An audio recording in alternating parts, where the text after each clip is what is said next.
ఓం శ్రీ గురుభ్యో నమ. ఓం శ్రీ గణేశాయ నమ. ఓం నమ శివాయ. ఓం నమ శివాయ. ఓం నమ శివాయ. ఓం శ్రీ హరిహరాభ్యాం నమ. అంగీరస ముని ఇంకా ఏమన్నారంటే, ఓ మునిశ్రేష్ఠులారా, ఓ ధనలోభి, నీకు కలిగిన సంశయాలకు సమాధానాలు చెప్తున్నాను, జాగ్రత్తగా విను. కర్మ వలన ఆత్మకు దేహధారణం సంభవిస్తోంది. కాబట్టి శరీరోత్పత్తికి కర్మ కారణమవుతోంది. ఈ శరీర ధారణం వలనే ఆత్మ కర్మను చేస్తుంది. కాబట్టి కర్మ చేయటానికి శరీరమే కారణమవుతోంది కదా. స్థూల సూక్ష్మ శరీర సంబంధం వలన ఆత్మకు కర్మ సంబంధం కలుగునని మొదట పరమేశ్వరుడు పార్వతీదేవికి వివరించారు.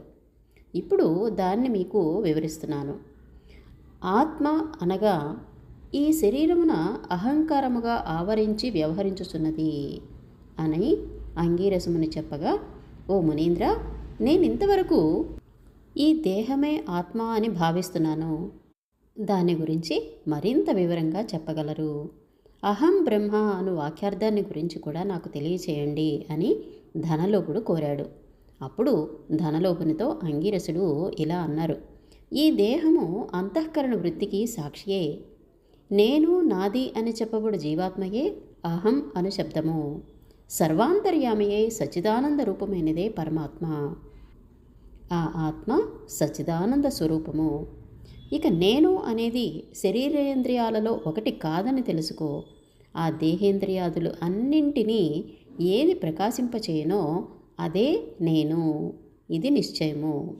అందుచేత అస్థిరములకు శరీరేంద్రియాదులు కూడా నామరూపాలతో నిండి నశించినవయే కాక, ఇట్టి దేహానికి జాగ్రత్త స్వప్న సుషుప్త అవస్థలు, స్థూల సూక్ష్మాకార శరీరములు మూడింటి అందును నేను నాది అని వ్యవహరించేదే ఆత్మ.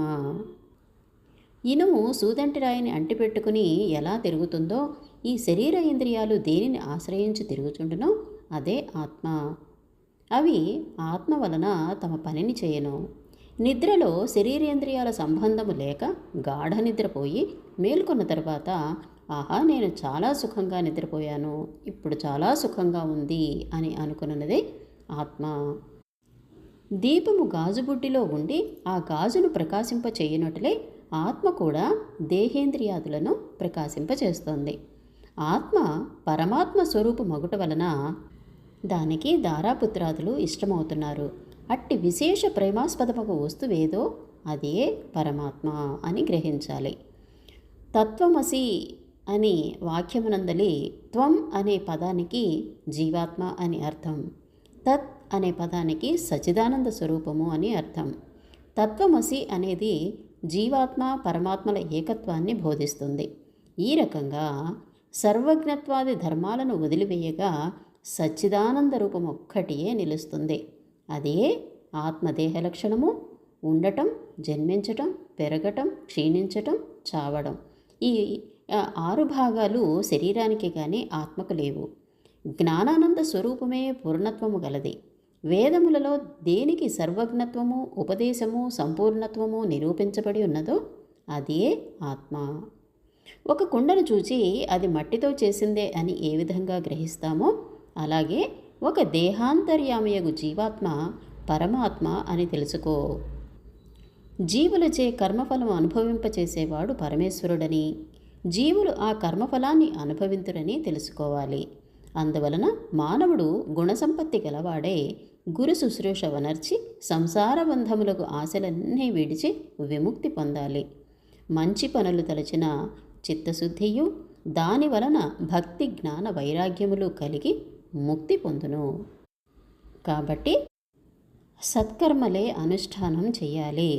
మంచి పనులు చేస్తేనే కానీ ముక్తి లభించదు అని అంగీరసముని చెప్పగా, ధనలోవుడు నమస్కరించి ఇలా అన్నాడు.